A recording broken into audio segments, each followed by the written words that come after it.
Voilà, on passe maintenant à la Côte d'Ivoire où la dépouille de l'ancien Premier ministre Ahmed Bakayoko a été ramenée au Bercail. Ahmed Bakayoko, décédé en Allemagne le 10 mars dernier, officiellement d'un cancer fulgurant. Lui qui était promis à un grand destin, eh bien, mais sans Fioclou, il ne connaîtra pas tout ce à quoi il était destiné. Oui, Monsieur Ahmed Bakayoko est un éminent homme politique ivoirien et son décès a surpris plus d'un. Et nous devons remarquer que son ascension politique, ministre de l'Intérieur, ministre de la Défense, Premier ministre, ces différents postes ont fait de lui un homme généreux et social. C'est pourquoi toute l'Afrique le pleure. Et lors de la descente de sa dépouille de l'avion, l'image vue à la télé est vraiment touchante. Et la Côte d'Ivoire a perdu un grand homme politique. Et Bakayoko, depuis la crise de 2010 à ce jour, a joué un rôle déterminant sur la scène politique ivoirienne. Il est avec l'opposition, il est avec la jeunesse, il est avec les artistes, il a aimé plus d'un. Donc, je présente mes condoléances à sa famille, au gouvernement ivoirien et disons à toute la Côte d'Ivoire. Qu'il repose en paix. Quand on regarde en tout cas l'arrivée de cette dépouille, je signale que la dépouille a été accueillie à l'aéroport par le président Alassane Ouattara qui était pour l'occasion sanglé dans un ensemble costume sombre, coiffé d'un chapeau noir. Il avait à ses côtés Dominique Ouattara, mais également la veuve Yolande Bakayoko. Et puis la dépouille a pris la direction de l'IVOCEP, les pompes funèbres de Côte d'Ivoire. Il y avait sur le chemin beaucoup de jeunes qui, quand on lisait visiblement dans leurs yeux, beaucoup de tristesse. Ça montre un peu la dimension du personnage qui est parti. Oui, il a bien dit déjà, Bakayoko n'est pas un petit de la Côte d'Ivoire. Surtout son émission dans tout ce que les jeunes font et surtout ses sorties pendant les périodes les plus troubles du côté des jeunes pour non seulement les inciter à faire la destruction du pays, mais à les calmer, à les appeler à la raison. Il avait finalement pactisé avec ses enfants. Et il faut voir l'ensemble des stars qui sont dans le pays et qui lui accordent une certaine notoriété. Oui. Donc ça fait que cette mort a surpris plus d'un.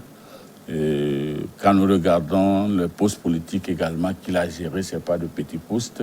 D'abord, il a été maire d'une grande commune de la Côte d'Ivoire. Je pense que la deuxième en effectif de la Côte d'Ivoire, à Bobo. Donc après, il a été ministre de l'Intérieur. Il a été appelé ministre de la Défense. Et à la suite de la mort de Koulibaly Gon, et il a été placé comme Premier ministre intérimaire et puis nommé finalement Premier ministre. Donc tous ces postes aujourd'hui, quand nous faisons un rétro-pédalage pour voir comment il a géré ces postes, on se rend compte que c'est quelqu'un qui unifiait plutôt les Ivoiriens que les dispersés. Donc sa présence également à côté de Ouattara a été tellement élevée qu'aujourd'hui, toute la Côte d'Ivoire doit pleurer ce monsieur. Et même en Afrique, ici, on l'a vu dans plusieurs interventions. Et l'autre fois même, on montrait la dernière sortie du chef de l'État, où il était accueilli à l'aéroport par Bakayoko. C'est des images qui touchent parce que ce n'est pas une mort qui a été préparée, c'est une mort qui est arrivée subitement. Et ça fait que la personne était encore dans son rôle, dans toutes ses grâces, et qui est partie subitement. Ça ne peut que faire pleurer. Je pense que la Côte d'Ivoire mérite les condoléances, sa famille également. C'est une mort qui est très, très, très, très chose douloureuse. Douloureuse non seulement pour la Côte d'Ivoire, mais également cette mort a traversé les frontières de la Côte d'Ivoire. y a beaucoup de tristesse quand on voit les réactions de stars africaines, de la chanson, du football et tout. C'est là qu'on mesure ce qu'était Ahmed Bakayoko. Bah ouais, il avait une immensité continentale. À la limite, il dépassait même le président Ouattara en termes de popularité quoi, et de visibilité auprès de la cible qui est la jeunesse, les artistes, les populations ivoiriennes, etc. C'est un homme qui a su marquer le cœur des Ivoiriens, en tout cas. Avant qu'il n'arrive en politique, il était déjà connu. Et quand il était arrivé en politique, il n'a pas été obsédé par... il n'a pas été complexé par son rang politique. Et donc, il a su répondre aux besoins de certains citoyens ivoiriens. Il a été là pour beaucoup. Et c'est l'une des rares fois où un Premier ministre africain, en tout cas ouest-africain, décède et qu'on lit autant d'émotions un peu partout dans son pays de résidence et également dans l'ensemble de la sous-région. Vous avez vu les premières réactions qui ont suivi l'annonce de sa mort. Les gens, certains n'y croyaient pas et d'autres attendaient d'avoir la confirmation qu'ils ont eue après avoir vu les images de son arrivée ou de l'arrivée de ça depuis Abidjan dernièrement. Et vous avez senti, il y a cette grosse émotion qui a été traduite délibérément et volontairement par toutes ces couches sociales qui ont porté ce homme dans leur cœur depuis très longtemps. Il a été là pour des gens, il était là pour tout le monde, il ne mettait pas de différence. Moi, j'ai vu certaines de ces vidéos où Bakayoko était rentré dans des maisons des Ivoiriens pour aller partager un verre d'eau, pour aller partager un repas, pour aller partager des conseils, ou alors pour être allé écouter les doléances de certaines familles.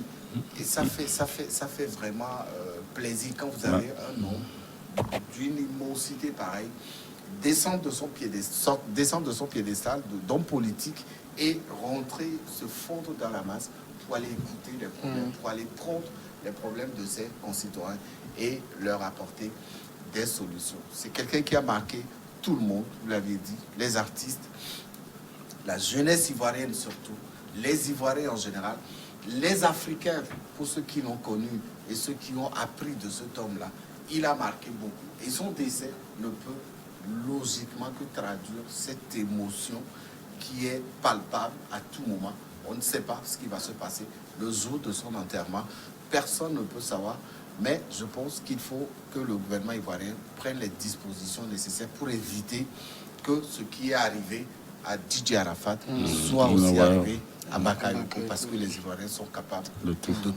Alors, mais M. Ferkou, qu'est-ce qui était si particulier dans la personnalité de ce personnage pour susciter autant d'adhésion, surtout de la jeunesse ivoirienne? Je peux dire que ce monsieur est ouvert et social. C'est-à-dire que pour tout problème que vous lui présentez, il essaie de les résoudre.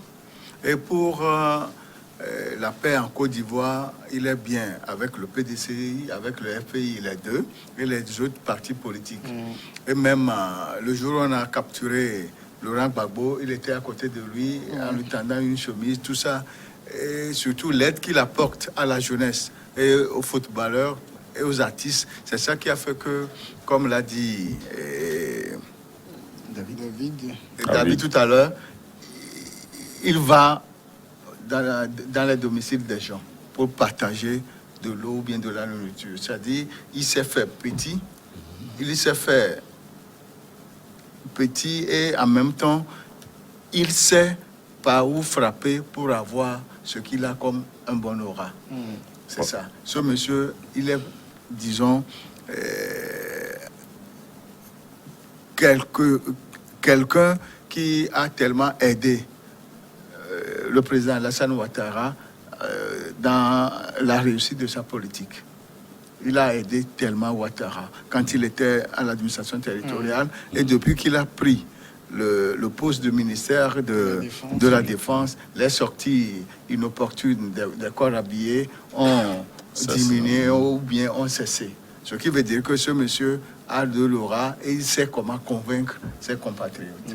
Non, en fait, j'allais dire que son image montre un peu la sociabilité. Il est social, il est sociable. Et j'en ai vu également au Ghana avec Rollins, et ce qui traduirait peut-être que les dirigeants ont ce besoin de vivre avec un dirigeant qui est très proche d'eux, hein, qui peut s'entretenir avec eux, hein, ce qui lui valait le titre de rockstar. Il était tellement avec les musiciens, il s'approchait d'eux, il s'entretenait avec eux, et il avait des relations fusionnelles avec beaucoup de gens. On a beaucoup soulevé ici. Donc, ici, c'est comme si le monsieur a vécu comme, entre-temps, dans les coutumes traditionnelles, les chefs, les rois vivaient avec leur peuple. Ce n'étaient pas des rois à part, le peuple à part, c'est des rois avec leur peuple ensemble qui évoluent. Et surtout, lors de ces dernières présidentielles, vous avez vu le discours qu'il a tenu, c'est lui qui appelait les jeunes à des retenues, il leur donnait des conseils, si bien que finalement le monsieur incarnait tout ce qu'il y a aujourd'hui comme paix en Côte d'Ivoire. Et quelqu'un qui est l'auteur d'une paix ne peut que être aimé par tout le monde, parce que personne ne veut perdre sa vie.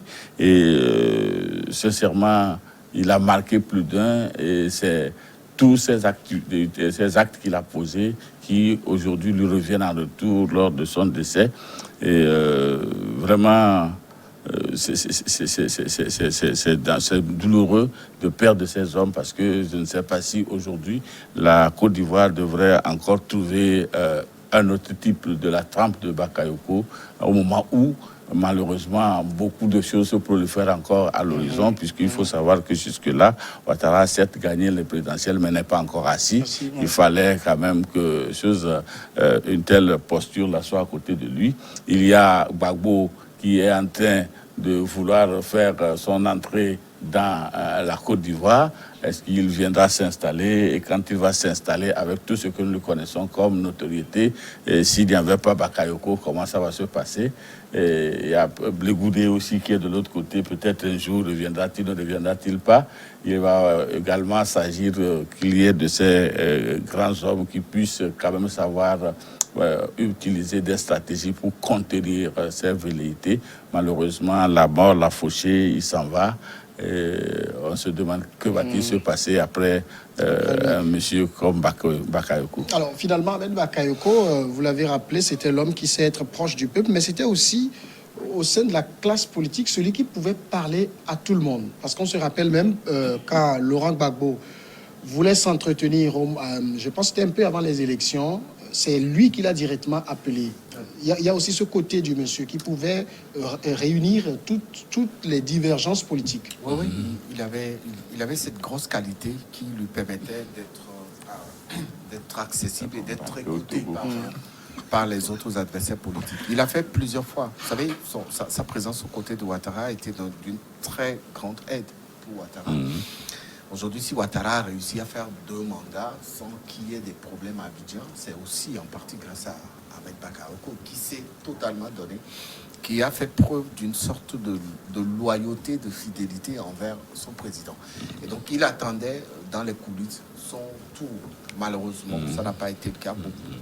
C'était accordé à dire que c'était Bakayoko qui pourrait être choisi comme dauphin en lieu et place de Gon Coulibaly. Malheureusement, les calculs politiques l'ont écarté de ce choix-là.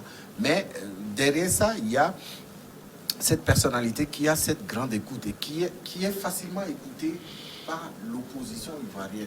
Parce que c'est quelqu'un qui jouait parfaitement le rôle de sapeur-pompier auprès de Ouattara et auprès de ses partisans, des partisans de RHDP qui tenaient des discours va-t-en-guerre à l'endroit de l'opposition. Et pendant très longtemps, vous avez vu Gbagbo, avec tout le respect qu'il a pour ce ministre, appeler directement Bakayoko pour échanger avec lui et préparer le terrain avant une quelconque rencontre avec, ou avant un quelconque échange avec Ouattara. Et il a su très bien jouer le jeu. Et c'est la même chose avec les autres formations de l'opposition. Vous vous rappelez aussi ces échanges amicaux qu'il avait eu avec l'ensemble de la classe de l'opposition politique ivoirienne. Cela participe aussi à dire de l'homme qu'il a été très sensible, il a été très écouté, il est toujours écouté. Et c'est lui qui arrivait, en tout cas, comme je l'avais dit tout à l'heure, à éteindre les feux qui ont été provoqués par certains partisans de Ouattara. Avant les élections, Bakayoko avait été sollicité sur tous les fronts et il arrivait facilement à faire passer un message, celui de la paix, de la préservation de la paix, celui des élections paisibles et celui d'éviter de tomber encore dans les violences de 2010 que la Côte d'Ivoire avait vécu lors des élections qui ont porté Ouattara au pouvoir. Et tu vois, il jouait ce rôle au moment où l'on ne le prenait pas dans ce rôle. Parce que, à en croire ce qui se disait, c'est lui qui plutôt pensait être positionné comme dauphin de Ouattara quand subitement Gon Coulibaly a été choisi.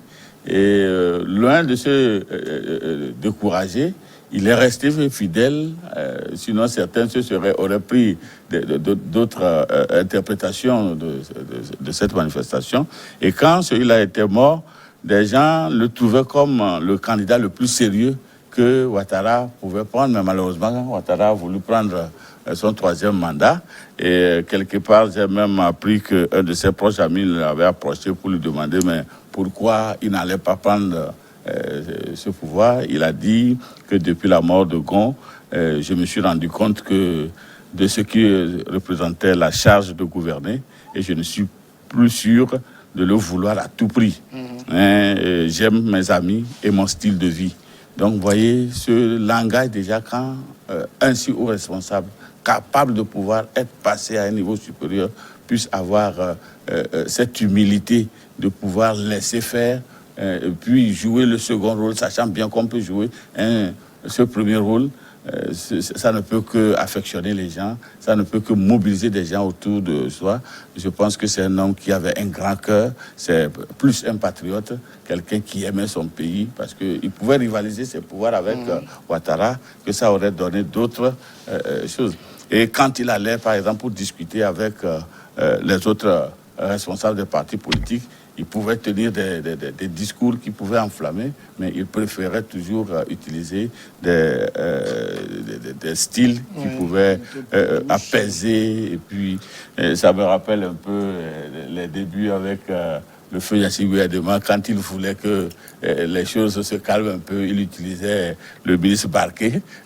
Mais si jamais c'était le ministre, le feu ministre, comment on l'appelait non, c'est le premier président de l'Assemblée, Ouattara. Ouattara. Mais quand lui il allait, ça veut dire que les choses devaient être à reprendre. Donc il y avait de ces éléments-là qui sont là et qui peuvent prôner une certaine conduite qui amène vers l'apaisement, même si vous arrivez très énervé à discuter avec eux, à tenir le langage avec eux, vous êtes obligé de revoir votre position et d'aller dans l'apaisement. Alors, c'est vrai que parmi, si la question se pose aujourd'hui, il y a eu Gon Coulibaly qui est parti, il y a Bakayoko qui est parti, finalement, c'est qui la nouvelle génération à qui Ouattara veut transmettre le pouvoir? Là, il a nommé par intérim M. Patrick Achi, qui assume le rôle de Premier ministre. Peut-être ce sera lui, puisque Adama Bictogo, avec ses langages durs envers l'opposition... Il n'a pas une personnalité présidentielle. Il n'a pas une personnalité présidentielle. Là, je le mets au cas où. Bon, d'après les rumeurs... Ça dépendra de quel président le Ouattara va être. D'après certaines rumeurs, bon, Alassane même a celui qui va représenter le parti aux élections présidentielles prochaines. Donc, pour le moment, on ne peut que souhaiter la paix en Côte d'Ivoire, comme l'a dit David, lors de son enterrement dans son village à Séguéla, là-bas. Il faut prendre toutes les dispositions pour la Il sécurité. n'y a pas de débordement. Pour qu'il n'y ait pas de débordement. Parce qu'il a été élu maire. Le risque est élevé. Il a été élu maire, donc son premier... comment ça s'appelle son premier...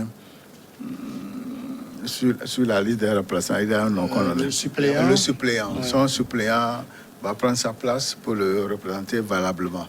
Ce qui veut dire que, quoi qu'on dise, Ahmed Bakayoko, avec son esprit d'ouverture, son humilité et sa convivialité, toutes ces qualités ont fait de lui un homme politique très, très assis et aimé, admiré, adulé en Côte d'Ivoire. C'est vrai qu'il n'y a pas d'irremplaçable, mais ce n'est pas facile de trouver quelqu'un de la trempe de Bakayoko. Bah, pas facile, ça va être un peu compliqué, mais vous savez, les grands hommes politiques, ils meurent, ils passent, et d'autres naissent. Ça va être le cas aussi pour Ahmed Bakayoko. Il a fait ce qu'il a pu. Il est parti, quelqu'un d'autre va assurer la relève. Nous sommes en politique et forcément, il faut traduire les compétences politiques vers ceux qui peuvent véritablement les incarner. C'est ce que Ouattara a trouvé en nommant Patrick Achi au poste de Premier ministre et en nommant son frère Téné au poste de ministre de la Défense. Sauf que ces nominations font grincer les dents au sein du RHDP, surtout celles concernant Téné Ibrahima, qui a été nommé ministre par intérim à la Défense.